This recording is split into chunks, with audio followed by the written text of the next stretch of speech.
Bonjour à toutes et à tous, bienvenue dans cette petite vidéo consacrée à la détermination de la teneur en cuivre dans du laiton. Tout d'abord, mais qu'est-ce que le laiton? Le laiton est essentiellement un alliage à base de deux métaux, le cuivre et le zinc. Il peut y avoir d'autres éléments à l'état de trace, mais c'est essentiellement donc du cuivre et du zinc. Où trouve-t-on le laiton dans la vie quotidienne? Eh bien, le laiton est utilisé dans divers domaines. On l'utilise pour la fabrication des douilles pour les armes à feu, par exemple. On peut aussi s'en servir comme matériel de raccordement de tuyaux de gaz, mais aussi dans la fabrication des pièces de monnaie, etc. Bref, les applications sont très nombreuses. Nous avons dit précédemment que le laiton est un alliage à base de cuivre et de zinc.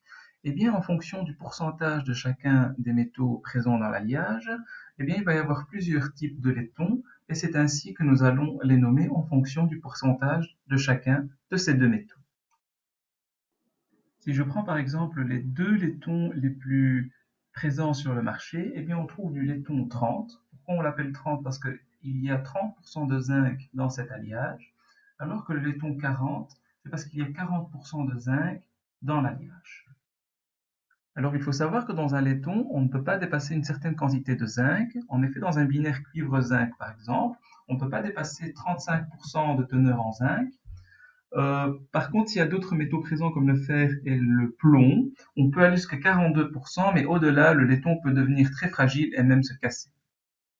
Ce qui est intéressant maintenant, c'est de savoir comment contrôler cette teneur en cuivre ou en zinc présente dans le laiton. Pour cela, nous allons nous intéresser à une méthode en particulier qui est la méthode du titrage. Alors, la méthode du titrage est l'une des méthodes analytiques les plus utilisées pour la détermination de concentration de solutions inconnues. Bien évidemment, il existe plusieurs types de titrage. Donc, il y a les titrages acido-basiques, d'oxydoréduction, etc. Et cela dépend du type de réaction mise en jeu pendant le dosage ou le titrage.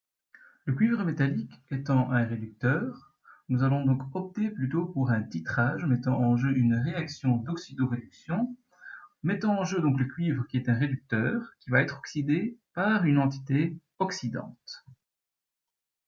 Le souci du choix du type de réaction étant résolu, il reste maintenant un autre problème, car effectivement les dosages se font en milieu liquide. Or, le cuivre est solide. Alors, comment allons-nous faire pour dissoudre ce cuivre solide en milieu liquide afin d'effectuer notre dosage?